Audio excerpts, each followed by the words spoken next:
No, I closed it right when you said that. I closed out on the Oh 12 god. post. Oh god, we're getting started. Closed out on everything. Well, guys, welcome to the Journey Podcast or the Journey Cast. I don't know what episode it is. It's been a few weeks since we've done this. I was So, gonna ask. I was like, "Do you remember what number it is?" No, We're around 15 or higher. I think 15 might be right. Somewhere around there. So Yeah. we've done a few of these. We've done a few. But today we're joined by we got Amp over here. So say hi, Amp, for their audio Hi. listeners, if I'm we ever have any. We got Bill, the Conqueror. I'm just here to eat Oreos and be awesome, and I'm all out of Oreos. Sorry, I ate all your Oreos. I got a whole pack of them in the kitchen. We have like thin Oreos that have like almost none of the Cream in it. cream. the Yeah. worst. What's the Yeah. point Why of would you that? eat those? Either Why get would you- regular or double stuff. Like the ends are a waste of your money. I Yeah. think they're more for like What's wrong, coffee, man? I guess, or something like that. Oh, okay. Yeah, it's like Oh. dark chocolate flavored. So. Oh, Well, okay. they got like they got latte ones now too, or something like that. Mm-hmm. I'm happy the Halloween flavor is back. I mean, all it is regular cream. I mean, yeah, but it still tastes good. And we have the I think Oreo they're- himself, Rot Rave. Hey. So we're gonna make Rot Rave the original Oreo, and Bill is the original oat. I'm still the original oat. I still have that. Still the graphic original I oat. made. That was the best from Highlander. Oh, that was so awesome. We're gonna I make love this a that. thing, guys. We're gonna do it. I'm fine with that. I've been called worse. It would go a lot worse as an Just umpire, don't yeah. read into it too much. It's fine. It's just a name. Yeah, Can't help that's that. all it is. All right. So, if y'all are unfamiliar with the Journey Cast, this is usually just like a Destiny streaming podcast. We're not going to talk as much about streaming today because there's just been a whole lot of big news, and it's been a while since we're going to go back and catch up on some stuff. If anybody's interested in being on the podcast, I'm probably going to spend less time like trying to find like go out and meet people I don't already know. But if there are people that are interested in being on the podcast, definitely reach out to me and I'll let you on. It's just more of a mental thing. That's like one of the reasons I had to take a break. It's because I've been reaching out to more and more people and drama came up, and so I'm gonna not do that as much. But if anybody is interested, I'm more than happy to have you on. So we got the hosts, we got the guests, and what have y'all been playing? What have you been playing this week, Amp? What's been going on? I've been back. I just started playing the Tony Hawk Remastered. Oh, the 1 and 2? Yeah, it's because it's got online multiplayer on it now too, or something like that. Mm-hmm. I know. I think on console it's got like split screen and stuff. Yeah. I don't know if it does on PC. PC games for some reason don't have split screen usually. Some do, some don't. It depends Yeah. on the game. Yeah, I think it's because we're not playing on like 60-inch TVs and stuff. Yeah. Right. You been Like playing split- two monitors, anything right? else? Anything else been going on, man? Other than work, and then I've been watching The Boys. Oh, for the boys? How do you like the Yeah, boys? I've been watching the boys. The new season's pretty good. Like the last episode was. Yeah, nuts. yeah. I don't think I like it as much as the first season, but it's also because it's like not as much of a novelty at this point, I think. Yeah. So we're more familiar with everybody, what's happening and stuff. Because they So- said there was going to be a spin-off college version or something like that. and Oh, I guess really? It's gonna be like a rated R movie or something, maybe. Okay. All right. We'll see how that goes. So what have you been up to, Bill? what games have you been playing, man? I've been playing Destiny 2. I'm almost done with Redrick's broadsword. Mm-hmm. That quest hurts. I've also been playing Warzone. I'm actually starting to really enjoy Warzone. I play with pretty much the same people all the time. So we have a good time and we screw with each other. I've been playing games from this indie developer called the Quantum quantum astrophysicist guild, and they sent me a Steam key for a game called Breakpoint. And so I'm gonna. I've been kind of getting into that. It comes off as a pretty simplistic game, but when you play it on mouse and keyboard versus a controller that has dual sticks, it definitely has a different feel to it. So yeah, I've been doing that. Interesting. Very interesting. What have you been doing, Ryan? What's been going on with you, man? Well, I've been sick for most of the week. Lost my voice. Got it back, luckily. But I've been playing Total War Warhammer 2 again. I've been playing the what was the Star Wars game for the Galactic Conquest. I can't remember what the name was. I have the gold pack version of it on Steam, so I've been playing that a bit.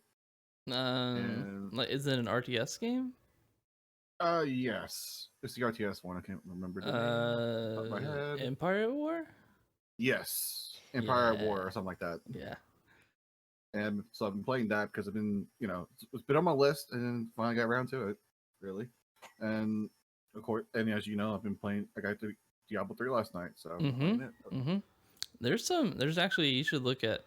Wow, I'm like whistling over here. There's some good mods for Empire at War that really expand out the units and stuff that you can use in that game. I will actually look into that. I'm just learning the basics right now. Mm-hmm. Even though like a lot of mechanics are just like pretty much the same RTS to RTS.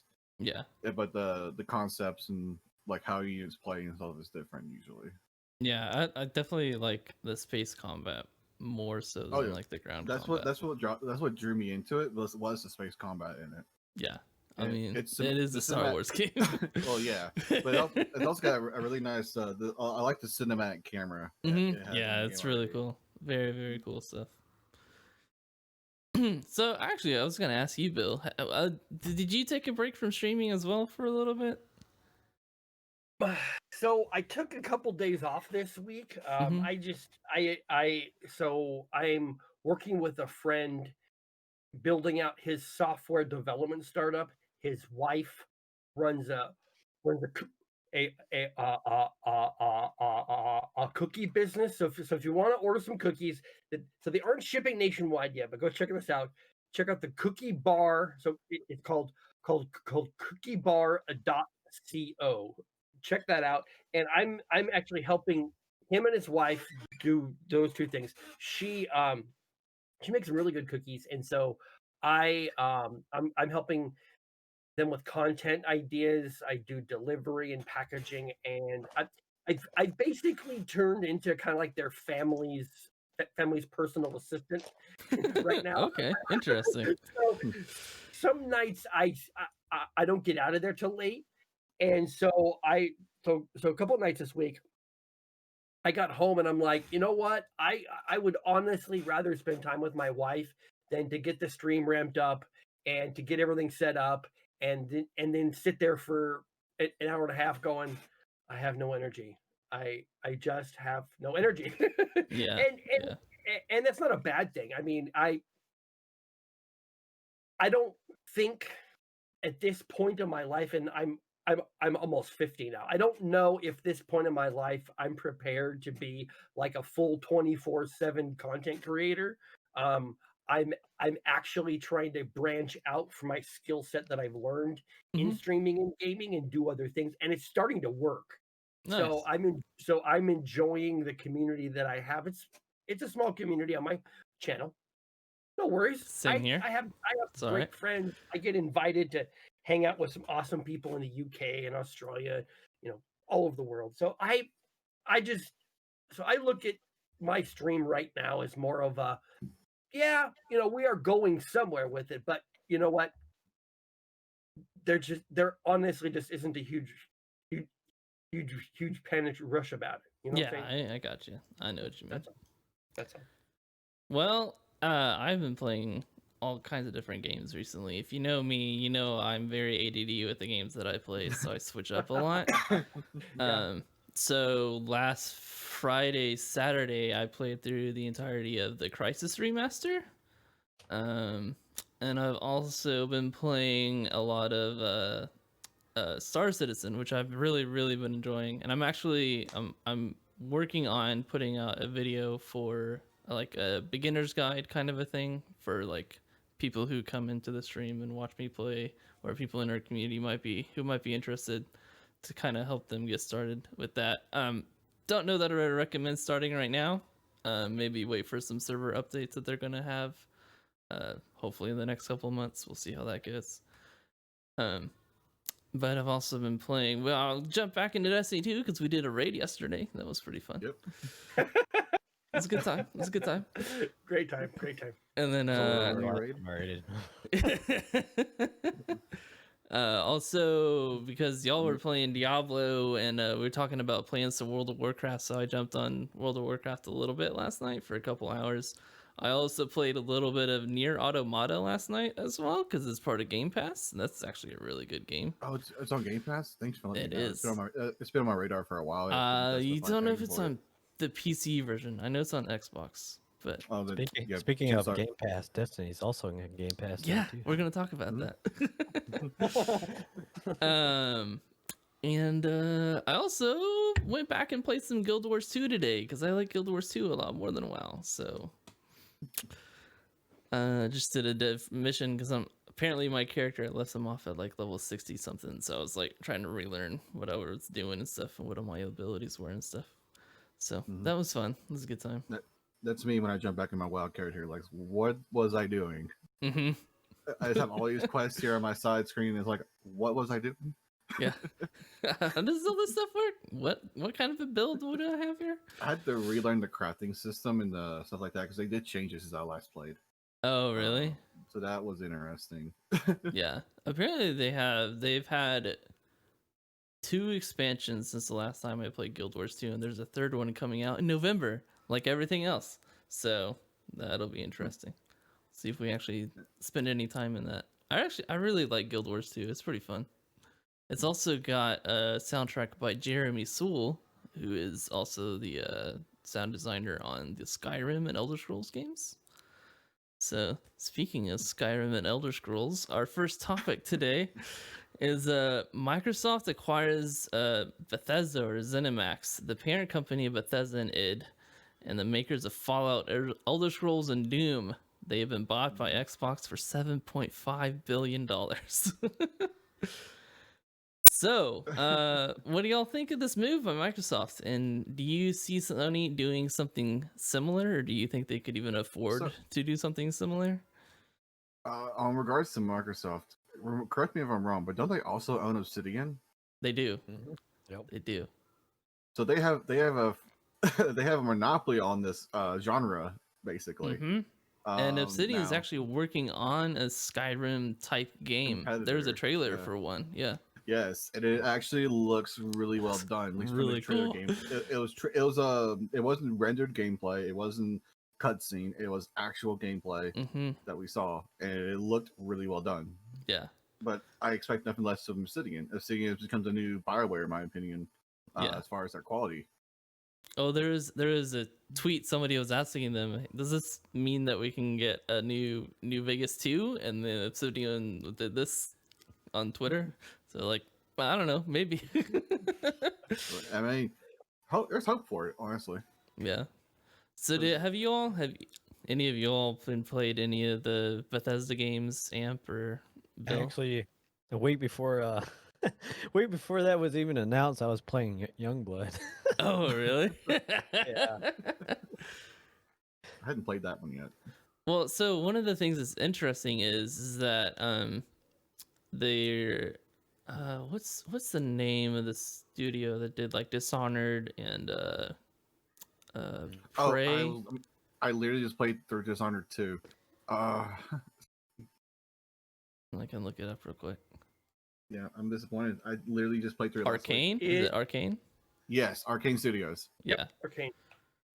So they actually have the video game that they're working on called Deathloop. So they're a subsidiary or whatever of not Bethesda, but technically they were part of id before Zenimax acquired Bethesda, or id. Yes. So, and their game Deathloop is a PlayStation exclusive right now, which is interesting. It's still going to be because a PlayStation exclusive because they already have that contract, and I think it's going to take 2 years for this acquisition to go through. 2 years ish. Yeah. Yeah. So yeah, I mean, the concept of Deathloop is pretty cool. I like the concept of it, but execution is everything with it. With that kind of concept, because you're gonna have a lot of replay in it. So if the execution isn't done well, the game will flop, in my opinion.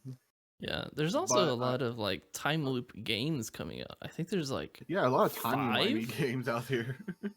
Yeah, it's weird, man. I don't know why. Technically, the Legend of Zelda series is kind of playing with that too, because they're playing their storyline is takes place about 110 years, where it's at right now, and Age of Calamity, which is a spin-off game technically, but it's also canon because they worked with the actual Zelda team to make the story. So it tells the story of before Breath of the Wild happened, like the days before Breath of the Wild and Calamity Ganon hit and all that. So like there are a lot of like time-based games that are. I mean, you could probably consider any like roguelike game a time loop. Yeah, to an extent. Depends on the game too. Actually, some games play off the multiple deaths, where all your deaths are canon, kind of thing. But it's also funny because, like, have you seen the movie Edge of Tomorrow, or Live Die Repeat, as they changed the name to, with Tom Cruise? Yeah. Yes.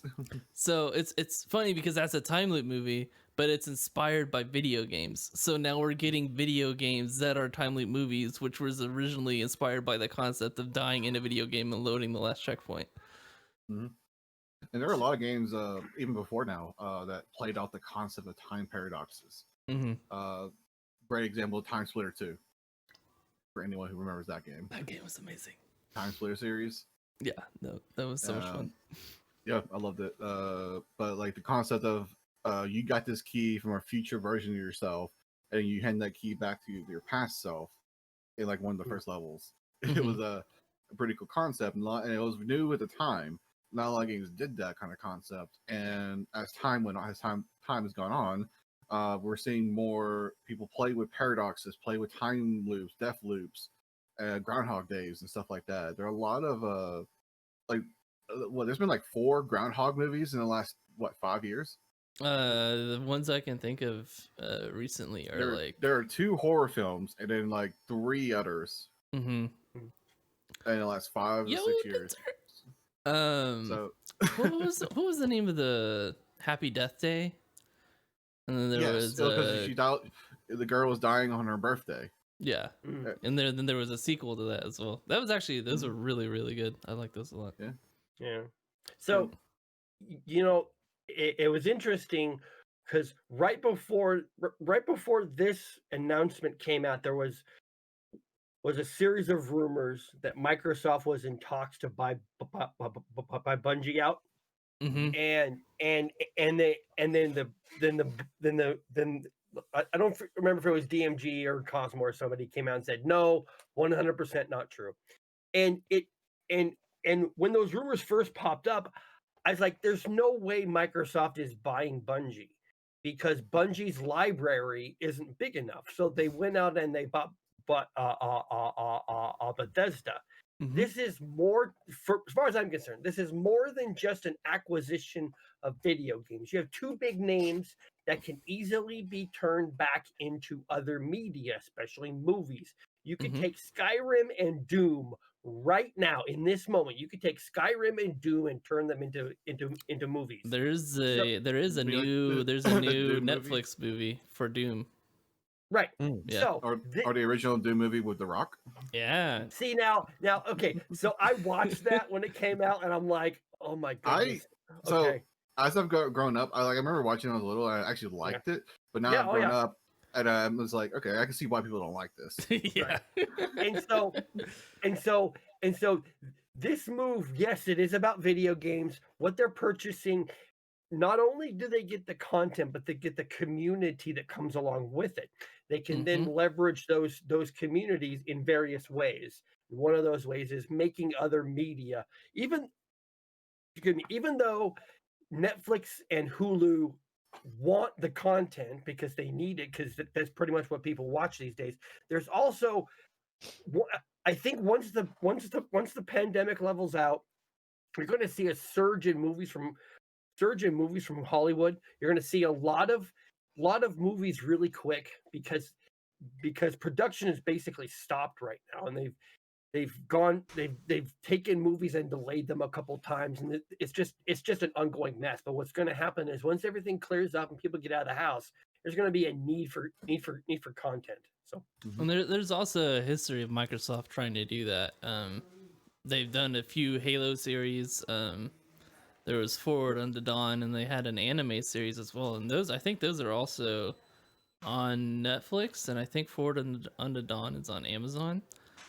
So for me, it would be really interesting if Microsoft did a series with Doom, the same way that DC did a series that was very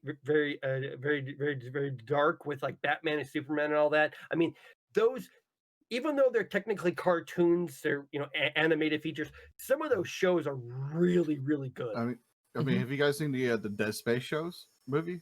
Yeah. What's it called? Aftermath or something? Yes, Aftermath. There's and it doesn't. Our man Isaac is not in it, obviously, but it's a very interesting story that resolves itself at the end, obviously. But it's really cool that horror theme in anime is not really done as often anymore. Like you'll see a few here and there that play off it or have an episode that plays off of horror. Right. There aren't that many games that really have horror in it anymore. I mean, as far as like animation goes. Yeah, there's not as many like straight horror games.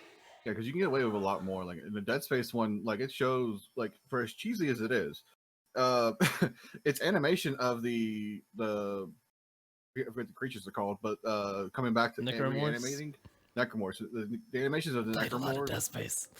Yes, I played them as well. I just haven't played in a long time. Yeah, but just the animations they did with the Necromorphs, as far as like the humans turning into them, the Necromorphs tearing out of the human bodies and just reforming. The animation was really well done, especially in 2. 2 is so good, man. They right in your face turning into those things. You can get away with a lot more stuff. So a Doom anime would be amazing because you can get away with a lot more stuff, a lot more gore, and you don't have to have as big as a budget with it. Technically. Well, and they've done there's a Dragon's Dogma that just released, which is a video game anime adaptation, and I think I think it's a Capcom game, and they also have done Devil May Cry. I think there is a Devil May Cry, but there's also Street Fighter. There's also like Capcom's a lot of their games turned into kind of like a little movie or story. Is it Dante's Inferno? I don't know. Well, Dante's Inferno they do have an animated movie of it. Yeah. They have the game as well, and then of course you have the original book and then the original movie about it. So there's a lot of but it's also a story that's been retold so many times too. So. It's not Devil. No, what's the one with Castlevania. Castlevania is what I'm thinking of. Oh yeah, the Castlevania TV show on Netflix. Yeah, and that's really good. And then I think the same studio is doing. It might be the same studio that's doing the Dragon's Dogma one. I don't know. But so, Amp, what do you think of Wolfenstein Youngblood so far, man? What's your impression? I mean, it's like after. I don't know if I want to spoil it, but like it's like after what happens in the first 2 games. So did you play 2? Yeah, I played both of them. I played the first and second one. 2 is nuts, man. Yeah. I never really got too much into Fallout, but like once I started playing like Wolfenstein, like I don't know, I just fell in love with that game. Yeah, they're super good. Because I grew up playing like a lot of Call of Duty Zombies, and then and that's been- like you've in been the killing- Oh, same you area. COD people, man. I mean, you've been killing undead. You've been killing undead Nazis forever. Now you kill living ones. Yeah, yeah. Well, so the reason I want to ask that is some of the more recent games have not been received as well critically. So one example is Wolfenstein Youngblood and Fallout 76. I think some of the main complaints for Youngblood was just like the character writing for the two sisters. Yeah. It wasn't. It wasn't very well done in my No, from and watching especially not compared to Wolfenstein 2. And And I I think don't think also the mission structure and the like the and level skill- design. the Yeah. skill structure as well wasn't really done well. Like it couldn't decide if it wanted to lead into RPG or not, Mhm. and I think that really hurt the game in the long run. One of the boss fights I had, it took me forever to kill that damn thing. Yeah, yeah. And then Fallout 76 was just that was terrible. That game's been covered to death. Yeah. But so do y'all think that an acquisition will be a benefit to Bethesda and id in terms of helping them like get more funding and more support for their games? And then I would say funding for sure. That's not gonna be a Yeah. question. But as far as does like it mean Microsoft quality, has a bunch of money? hmm I wouldn't know. Well, so Everybody's- it's it's really really interesting question you bring up, Attorney John. Is that when I mean, so it can swing both ways. It can be like, yes, these new projects get funding, or it can be the same thought process that Blizzard has. You're only going to fund the games, fund the projects that will sell 10 million copies. Mhm. So, I mean, I think what'll happen is the former first and not the latter, because the former means that especially with these sorts of games that they picked up, these are games that have a very long play time to them, like Mhm. a Skyrim. Skyrim is one of those games you could literally sit in front of your computer for 4 straight hours and not do the same thing twice. It's just one of those games that you could just like be in forever and ever and ever. And Yeah, I don't think there's a main quest in that game. I think you just do whatever you want. yeah, it's just one of those games you just kind of play. So that audience is a different audience than people who play COD and Overwatch on a consistent basis. It's a totally different audience. So Mhm. they're open to different sorts of games. Perhaps some indie games, some smaller projects that could then turn into something else. Keep in mind that Xbox has their store, and what would they want in their store is more content. So Yeah, well, I mean, I think like Wolfenstein and Doom is also for a different audience than like Fallout and Skyrim, because those are more linear. Like Wolfenstein 2 is still pretty long. Doom Eternal is still pretty long. But it's way more linear, and it's like just a direct story and just going through it. But I do think there's also some kind of benefit to that idea where they're like, they can look at stuff and be like, this isn't good enough, so you should probably not work on this anymore, which has been an issue with some developers and stuff lately, where they're keep trying to like fix something that's just not gonna work out, and their efforts would have been better if used elsewhere. I mean, so my big question when it comes to this is more of is their quality going to go up as far as their games? So we all know Bethesda has a huge meme about it that like when they ship out a game, the community fixes it with the mods. And all that. We also know they did a lot of people dirty with their Curation Club, with some mods being sold or just basically stolen from other modders at some point. But they do have some original stuff of their own, as they said they would. I give them that.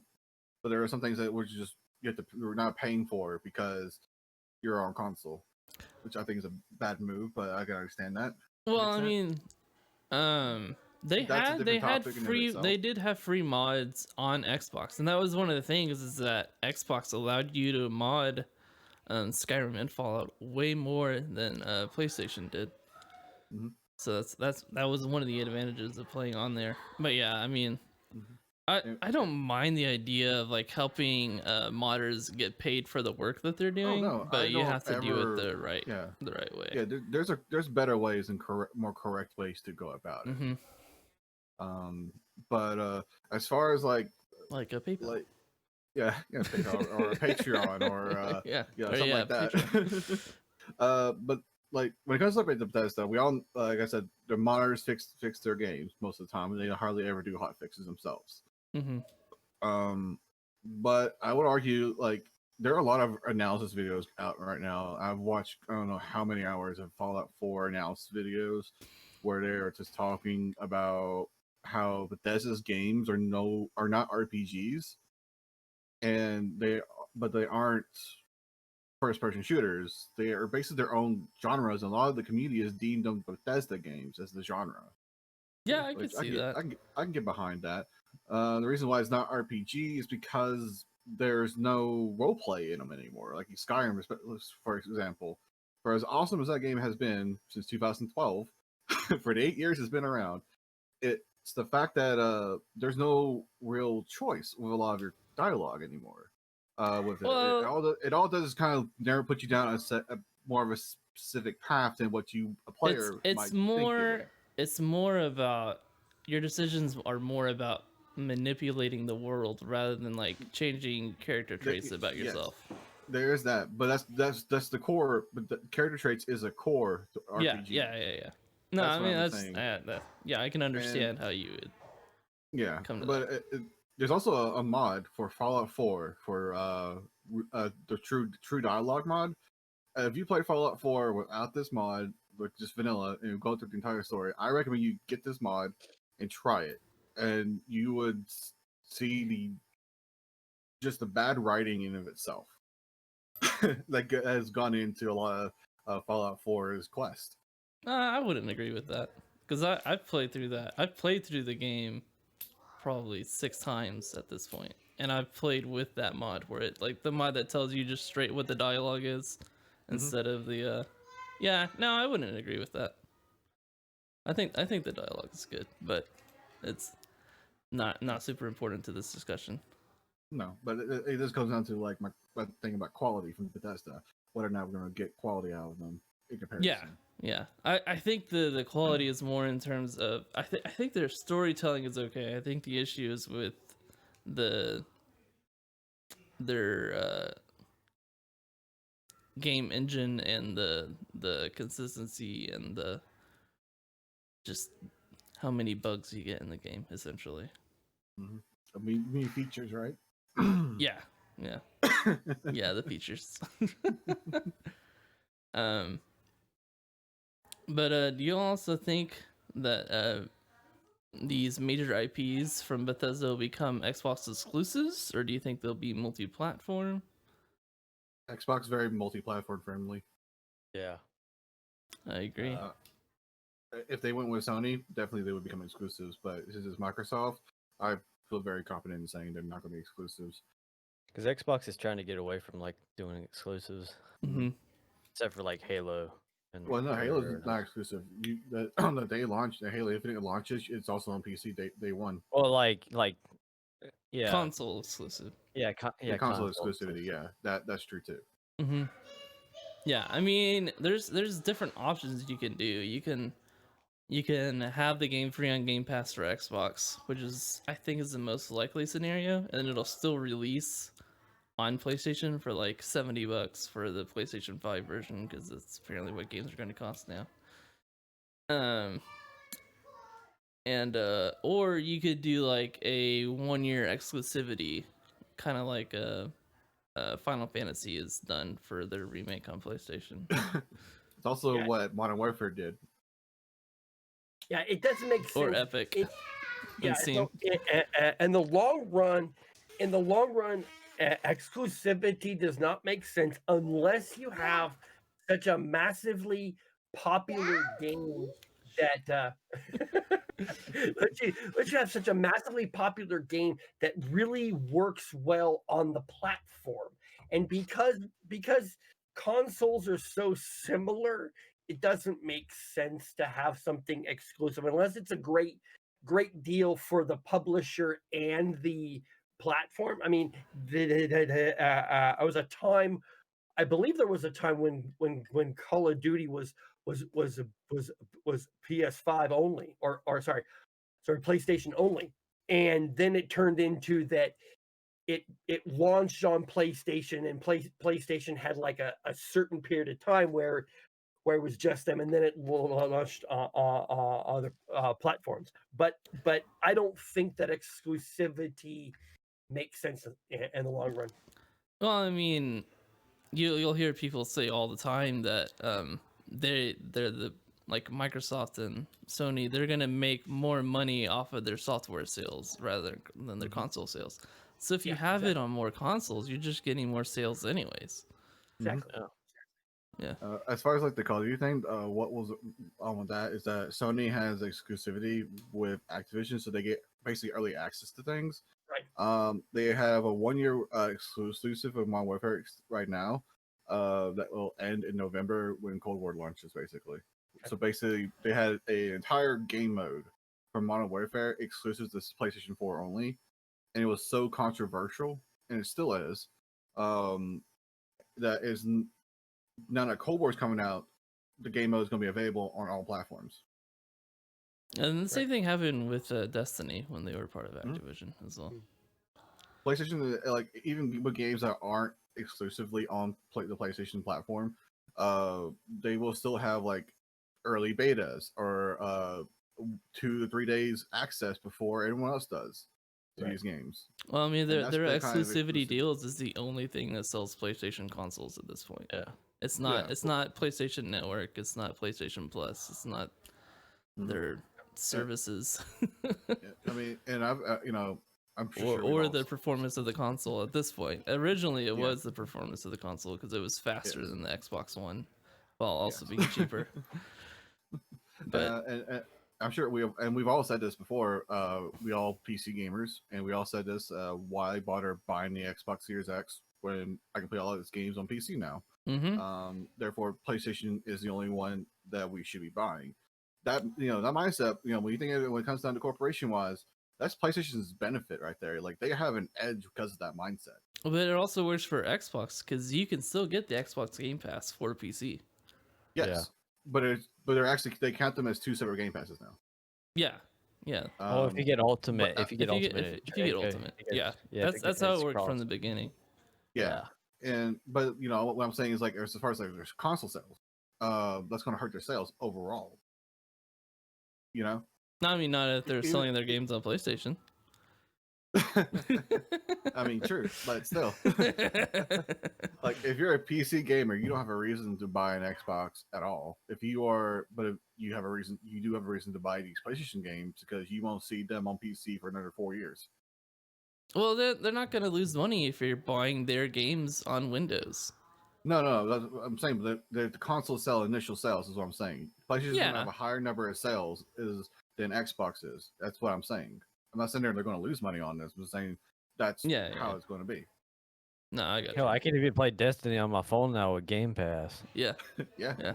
Well, right. And so I honestly think, and you guys can correct me if I'm wrong. I honestly think that the reason consoles still exist is that they are an entry point into the gaming world that is cheaper than PC, and their performance is almost the same. But there is no point at which I ever see a console being more powerful than a PC when it comes to connectivity, when it comes to performance in general. So the fact that you have Xbox games being that you can play on PC doesn't change the fact that there are parents and players and people of all kinds out there who don't want to spend the $1,500, $2,000, $2,500 to get a really good gaming PC. Instead, they'll spend the $600, $700 to get an Xbox, and they get almost the same performance, and that's fine because those people are not as serious as us. We're sitting here on a podcast talking about gaming. Yeah. We spend thousands of dollars on. The only I thought that was normal. The only reason I brought it up in the first place is because, before, PC players still had to buy both consoles to play some of these games on them. Yeah. Now that Microsoft has opened that doorway to their library on PC, we don't have a reason to buy those consoles anymore. Yeah, but they don't. We're a rare breed. We're a very small subset of their. I said this before when Microsoft first introduced this, that Microsoft is willing to take a financial hit to benefit the gaming community as a whole. Yeah. That's why I said they can afford it. They can definitely afford it. They have no problems. They have so many marketing in any other genre or field, whatever you want. They have money coming everywhere at this point. But Sony's strategy hasn't changed since I would say probably around PS2, PS3 era, because we do have networking stuff now with online services and whatnot. But they're still working on exclusives, and that's they're dependent on their console selling, whereas Microsoft has the cloud, xCloud, so they don't even need you don't even need to own an Xbox to play an Xbox game. Nope. And PlayStation is very anti-crossplay, or has been at least. They've opened up over the last year for sure, but they're very anti-crossplay, which has hurt their platforming. Part of that is because they've been ahead, so they don't have to do as many customer-friendly things as Microsoft had to do since the Xbox One launched to kind of play catch-up. Yeah, and as far as review-wise, Microsoft is going to win out over PlayStation because of that. Yeah. They don't have to sell nearly as many consoles. They could sell half the amount of Xbox Series X's as PS5s, and they could still outperform Sony and PlayStation just because of this new strategy that they have. And now this comes down to whether or not console players like playing with PC people, because I know a lot of people who are console players, they hate playing with PC people.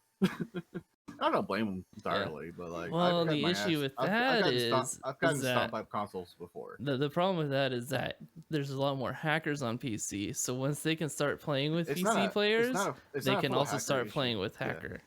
Yeah, I understand that, but it's also not a full-on hacking issue. It's just a lot of skill-based differences as well.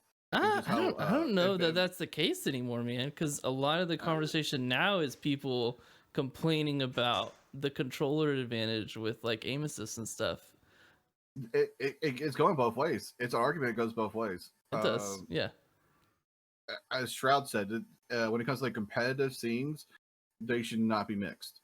They should just be separate. For competitive scenes, when money is on the line, there should be even playing field for everybody. Every gamer is on a PC, plays with keyboard mouse, or everyone plays with a controller. But both. Competitive is 10% of your. Well, yeah, it's maybe 10% of your player base, but it's also 90% of your viewership. Right. Okay. So that right there said, keep in mind that when you have, even though Microsoft is buying this stuff, 99.999% of all gaming is played on the Windows system. So also keep that in mind, is that yes, they have the Xbox, but their operating system is what everybody uses. So they win both ways. Yeah.